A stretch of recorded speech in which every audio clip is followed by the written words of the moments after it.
My name is Phil Golding, and this is 5 Steps to Freedom. This episode, entitled Mastering Your Mind is Not a Mystery, is based on my 5-step process for healing your mind, self-awareness and empowerment, and my self-help book, 5 Steps to Freedom, a path to inner harmony and personal growth.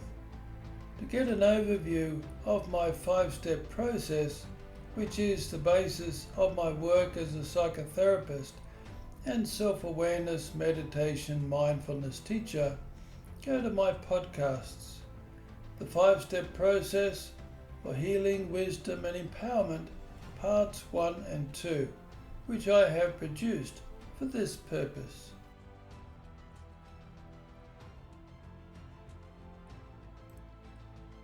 In this podcast, I'm going to show you how you can transform your ego into your ultimate potential of conscious awareness, and in the process, unlock your power to master your mind. So let's get started. Throughout the ages, as human beings, we have suffered predominantly at the hands of our own confusion, due to being in conflict with ourselves, with each other, or with nature. In various cultures throughout our time, however, there have also been those who have unlocked the chains of suffering by gaining mastery over their own minds. This has been the stuff of religion, myths, legends, and philosophy. Schools of wisdom, such as in ancient Egypt, the Hindu Vedas, Buddhism, the great Greek philosophers, Gnosticism, the Jewish Kabbalah or Sufism, just to name a few, have all claimed to have found the answer. We know the paths because they have all recorded their teachings and are all still being practiced. On the surface, they may all look different and complicated, and simply approaching them from an academic standpoint may just reinforce this perception. This all changes, however, when you use these various teachings as a guide to take charge of your own mind for the purpose of overcoming suffering. When used in this way, all the complexities and the cosmologies give way to one basic question: does this help me to overcome my suffering in the here and now? Here you enter into the path of what is called mysticism, where you are trying to literally become the principles that scholars merely speculate and argue about. Mysticism is derived from the word mystery. In this day and age of freely available information, let's move beyond the perception of it being a mystery and give it a modern term by calling it the path of self-awareness. Since the mid-1800s, many scholarly seekers of wisdom from all walks of life have been collating and studying these various wisdom traditions, while also, more importantly, trying to genuinely live this wisdom. The relatively recent 12-step program of Alcoholics Anonymous can also be included among these schools of wisdom. AA, with its formula for self-awareness, has helped so many people from all over the world overcome suffering enough to become highly functioning members of society.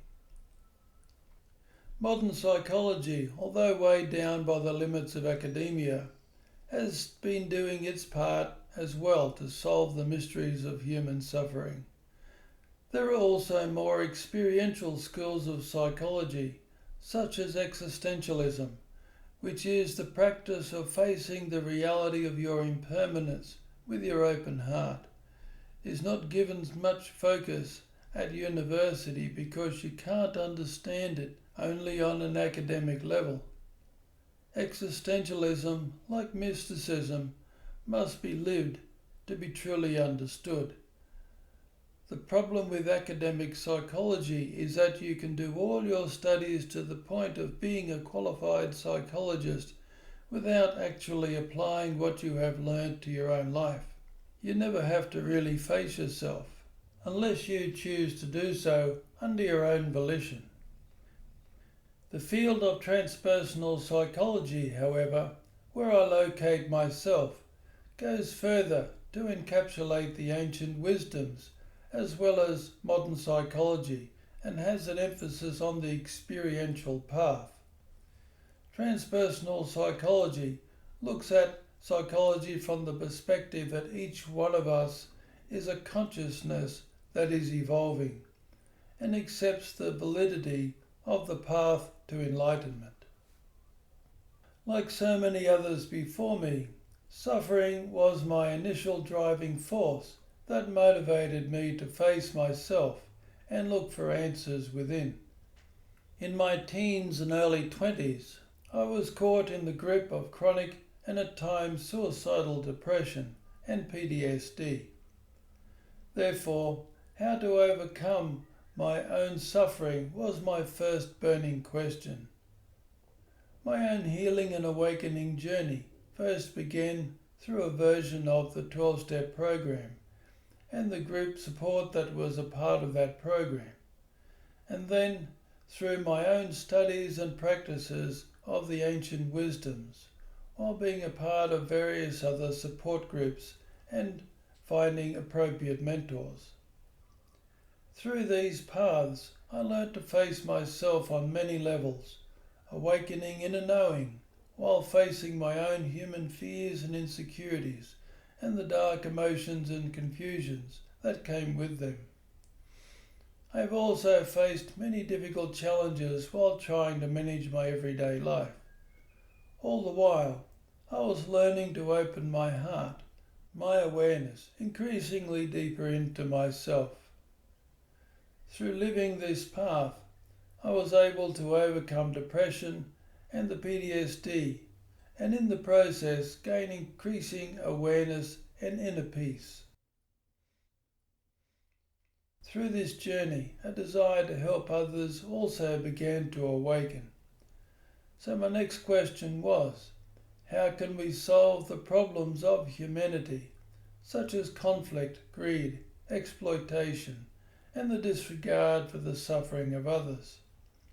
I came to understand that the answer to both questions is the same. I am therefore stating that I have found that answer. You may think that I am just being pretentious here. In reply, I could say that so many others down the ages, and also in our present day, have found the answer as well. But that may not impress you either. Because, after all, how do you really know? I need to find a useful way to explain it, which may inspire some intuitive spark within you that prompts you to live these principles yourself, this process in your own life. But then that still may not be enough, because it is normal at first to use the self-awareness process as a quick fix to try to escape from your mind out of fear of your deep vulnerabilities, rather than embrace the pain of your human suffering with your compassionate heart. This escaping from yourself approach to the path will likely give yourself a shallow experience, and in many ways will just reinforce the fears and confusions that keeps you disempowered. The confusions in your mind will tend to pull you back into suffering, resulting in you losing faith and giving up. To truly place yourself in the position of actually experiencing the power of this transformational knowledge, you have to commit to living it ongoing, and to let go of what you think you know and open to a learning and growing. This points to why the answer to suffering remains a mystery to so many of us. So many have held the Holy Grail in their hands, only to put it down again due to the challenges of facing one's own human fallibilities. Crossing this bridge of faith and persistence into the land of personal experience is not unlike running an empirically valid scientific experiment that other scientists then test out by meticulously and methodically following the recorded information and coming up with the same results, therefore giving validation to the hypothesis of that experiment. Therefore, if you don't sufficiently follow the formula, you are simply not going to get the same results. In this experiment, however, you are not just the scientist, you are also the experiment and the experimental subject, which can add to the degree of difficulty, considering that your own ego is a major variable. I would suggest that this experiment has been validated by countless practitioners all through the ages on the strength of knowledge passed down, then genuinely put into practice right up to now. This then further implies that there are common elements, principles, or a physics to overcoming suffering. So let's have a look at what this physics is.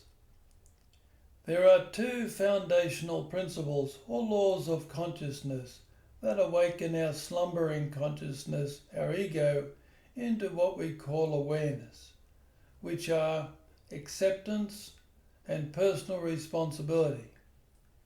Why acceptance?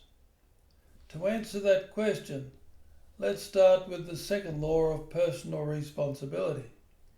The term self-awareness implies that you are placing your focus on your own mind as the source of your own suffering. Personal responsibility comes from the awareness that if you are blaming the world around you for your suffering, you will never have control of your own suffering and therefore your life. You are waiting for and even demanding that the world around you, and particularly the people in it, behave themselves according to your expectations before you can be at peace and be truly happy. Trying to make the world behave itself so you don't suffer has proven to be a futile exercise. It's like herding cats, or expecting a room full of toddlers to sit down and be still and be quiet. Of course, you need to manage yourself in the world and set appropriate boundaries when needed, but you need to do this from the perspective of accepting the responsibility of caring for yourself first. In reality, we are all too often trying to control the world through the lens of our own suffering. This means that we are seeing the world from the standpoint of still being a child who is still powerless over his or her own mind and environment, because children do not yet have a strong enough grasp of their potential of awareness. Children are genuinely a victim of their environment due to the vulnerability of their age and lack of control over their lives. As parents, as adults, we are supposed to represent awareness to our children, training them to be aware by the time they are reaching adulthood. This implies that adults have the capacity or potential of awareness. Our whole system of law is based on this premise of personal responsibility. Needless to say, as parents, we all too often lack awareness, particularly when it comes to knowing how to give and be unconditional love, resulting in confusion being handed down from generation to generation. If our suffering is caused by the confusion that has accumulated in our own minds, then we are trying to control the world from the standpoint of that confusion, of thinking that we are a victim. We just need to look at all the conflict in the world to see the consequences of that approach. It is fair to say then that this human mind and body is like a car that we are driving on the road of life. It is futile blaming the other drivers for how you drive your own car, even if they are bad drivers themselves. It is still up to you to manage the changing conditions that you encounter on the road.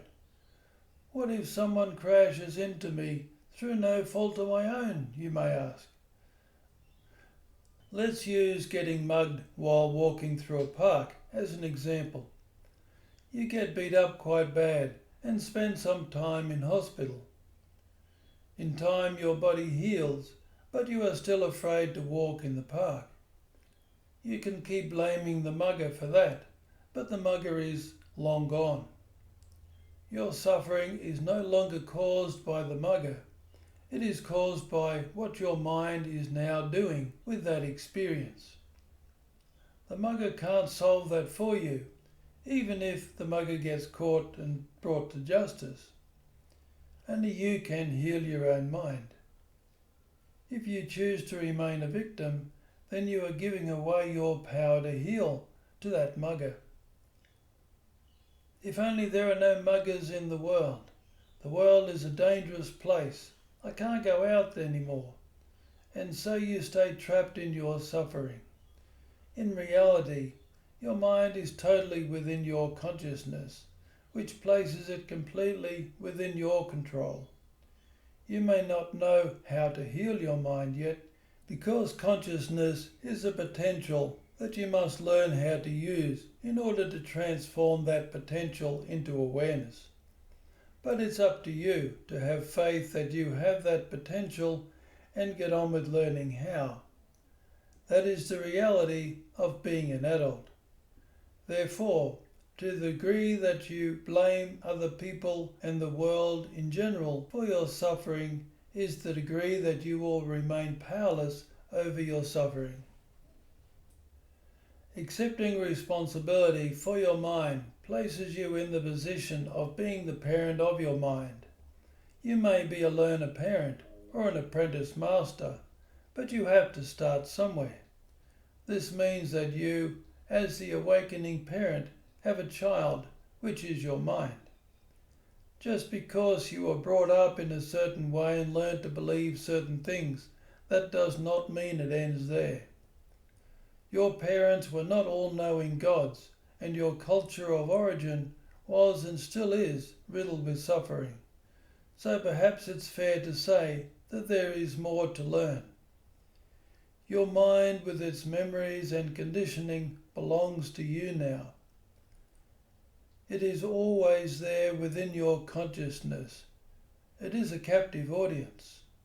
Even though your mind is designed to indiscriminately hang on to its habits, good or bad, your mind can be healed and reconditioned, but you have to know how.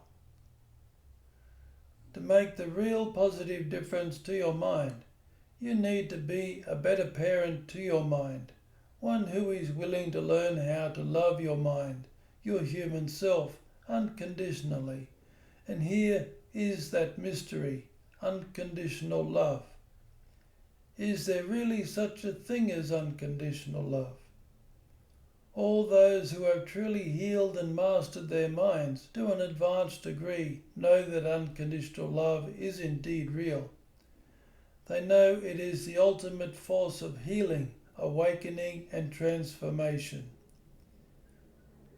In the embrace of unconditional love, you experience being totally accepted just as you are, human fallibilities and all. This is the basis of acceptance as a law of consciousness that enables you to awaken and empower your self-awareness. The root of acceptance is unconditional love. Accepting yourself as you are is an act of responsible self-love. You are opening the door to engaging in a loving and compassionate relationship with your wounded and confused human mind, like responsible parents do when looking after their own child. You are then in a position to be more aware of when you don't accept yourself. Your mind becomes your own child. You are now accepting responsibility to raise your own mind. You are proactively engaging with your mind as your own parent. Therefore, you are now seeing your mind as something other than you as the parent. You therefore awaken to the nature of awareness, that is something that can transcend and stand apart from the mind in order to observe it and engage with it. Acceptance is the basis of any relationship. To the degree that you don't accept someone as they are, is the degree that there is a barrier between you. Your mind became wounded and confused because you did not experience a sufficient amount of unconditional love while you were growing up. Now you are learning to be the source of that love to yourself. Therefore, in order to truly heal and transform your mind, you empower yourself, your practice of self-acceptance, by trying to engage in unconditional self-acceptance, which is going to further empower your ability to identify the ways you don't accept yourself, and also challenge you to consider that any thought that causes you to suffer must be confused in some way. Everything in your mind is now open to be examined and constructively questioned, from the perspective of total self-acceptance and personal responsibility. When you accept yourself as you are, you have set a commitment to not judge yourself when you get triggered and act irrationally like a child. In addition, as a good parent, you are also committed to taking full responsibility for your irrational reactions. You are learning to not judge your irrational reactions, the child that is your mind, but instead stay present with them in order to get to know them and understand them, so that you can guide and mentor this inner child, this mind of yours. So why aren't we all doing this? Because opening up our mind is like opening up Pandora's box. When we lift the lid, we encounter many wonderful things, but we also encounter pain and fear and vulnerability and the deep dark thing that is driving this suffering, which is self-rejection. We have come to believe and fear that we don't measure up, that we are not good enough for the love of those seemingly godlike people who were caring for us when we were powerless, vulnerable young children. This is a terrible thing to believe and experience, and therefore feel. As young children, for our very survival, we need to feel at one with our parents. Their attention and love is everything to us.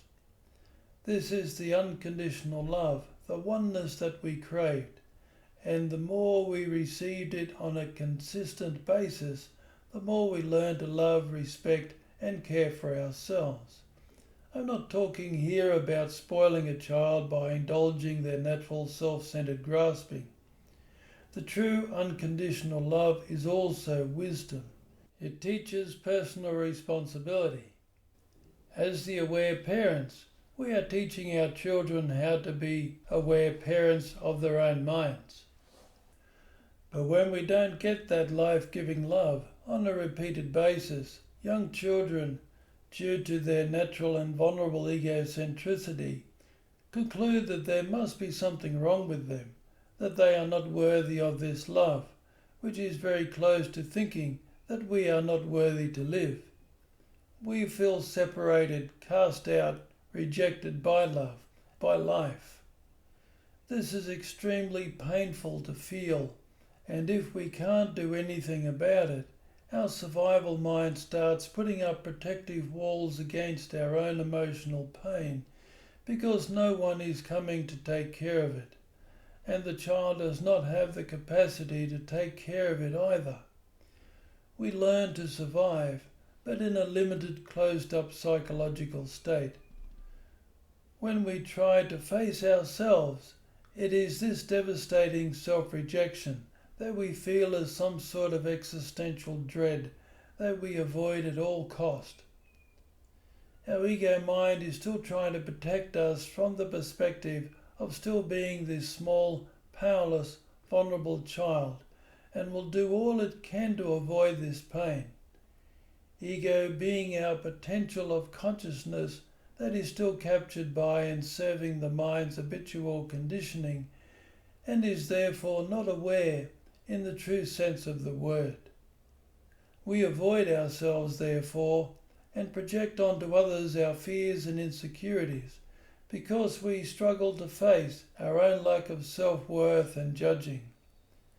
To our ego, facing ourselves at first often feels like dying in that dark night of the soul, of letting go of fear-based controlling, because our ego thinks that letting go risks being rejected by others, even though our ego controlling often results in the very thing that we most fear, which is why the out-of-control ego will inevitably back itself into a corner.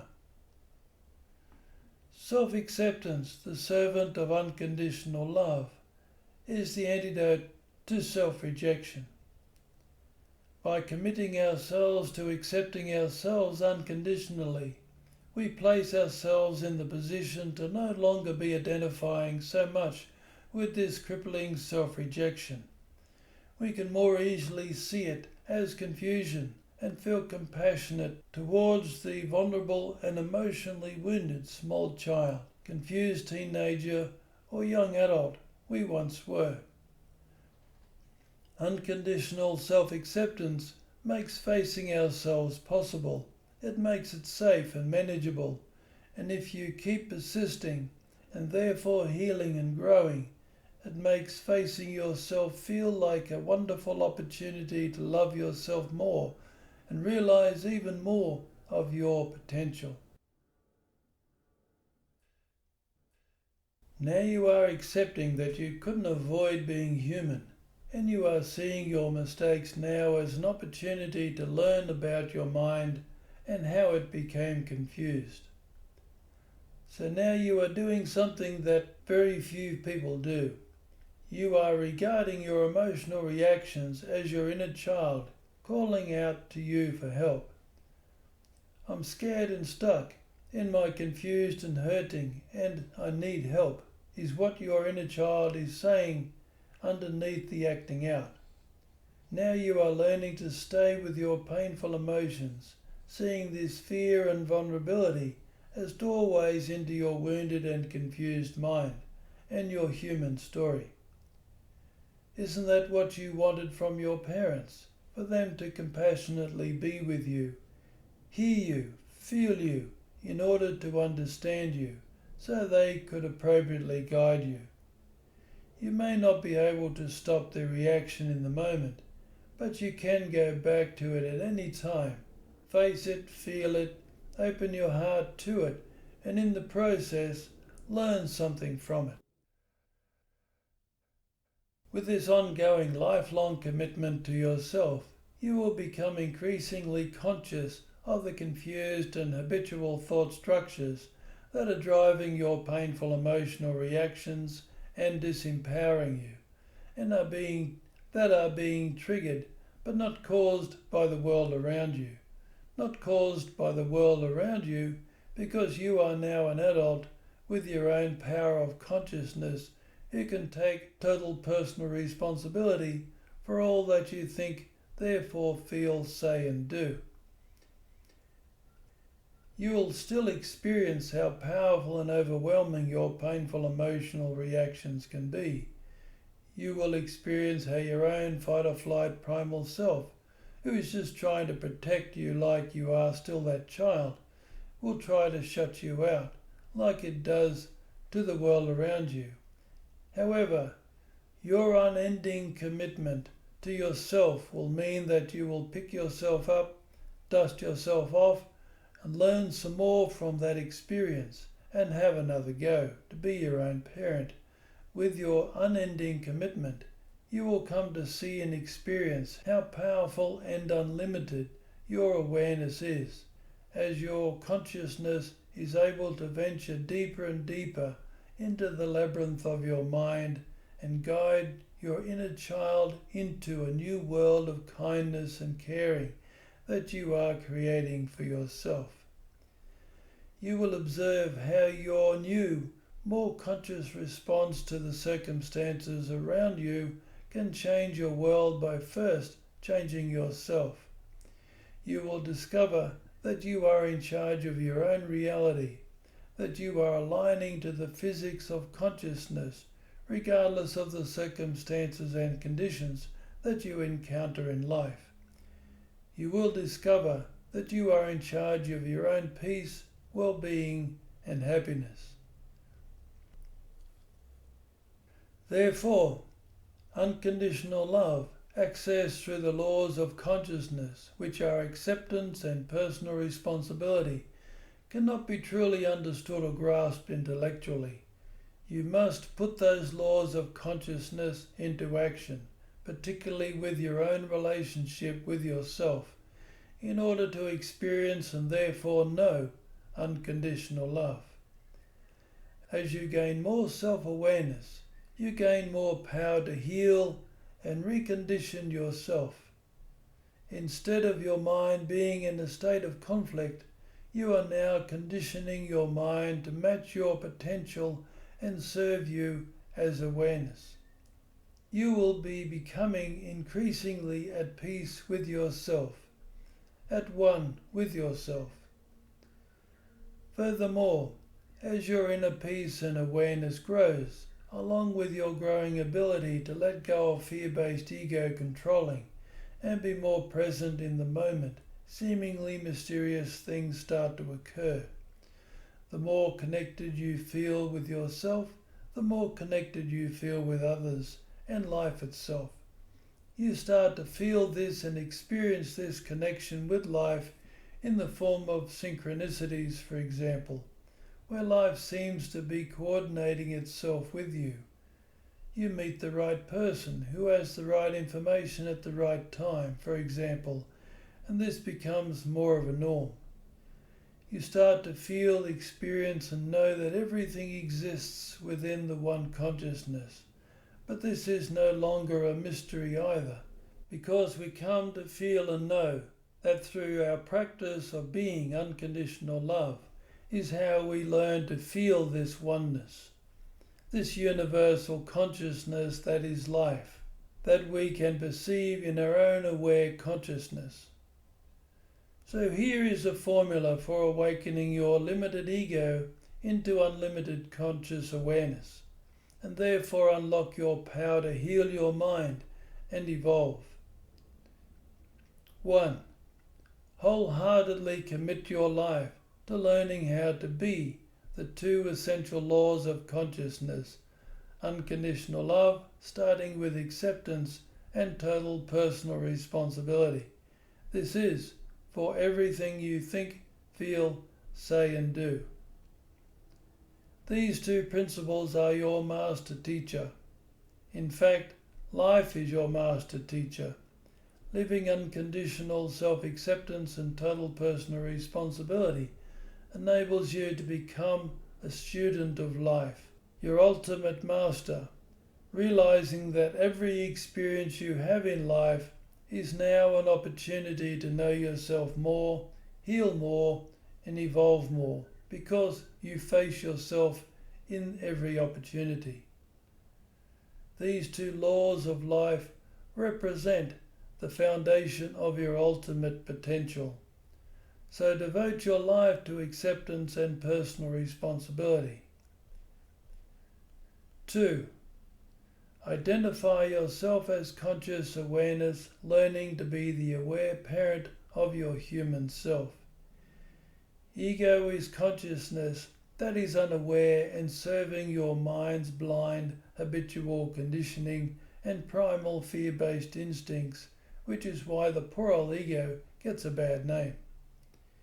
Ego is set free from the prison of the mind and transformed into awareness by you doing your best to live the two essential laws of consciousness. This enables you to start observing your mind and engaging with your mind instead of just being your mind. Therefore, know that you are conscious awareness, learning to be the loving guardian of your mind.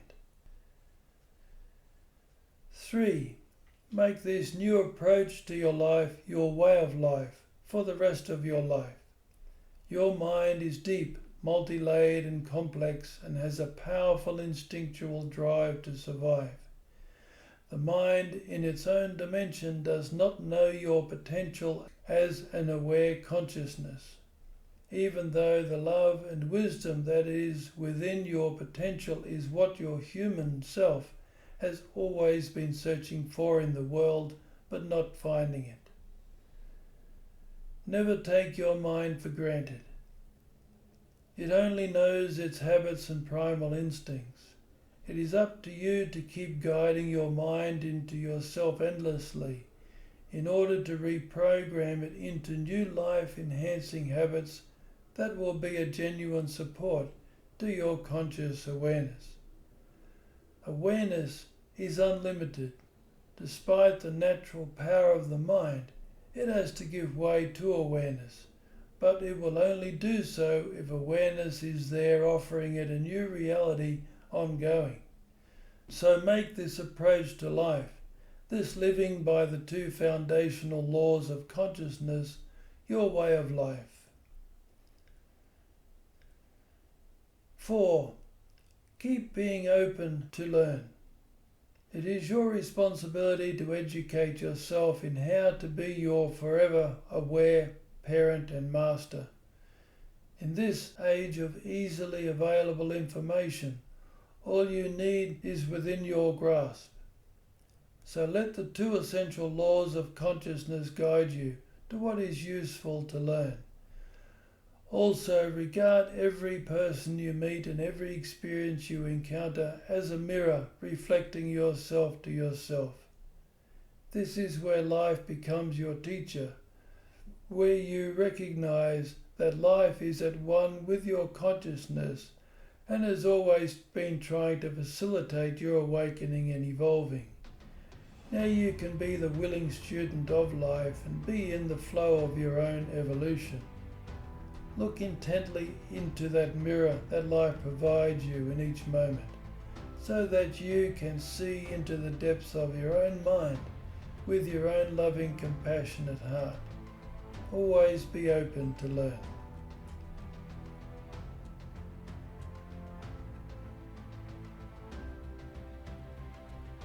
So that concludes this episode. And don't forget my book, 5 Steps to Freedom, a path to inner harmony and personal growth. Feel free to contact me by email if you have any comments or questions.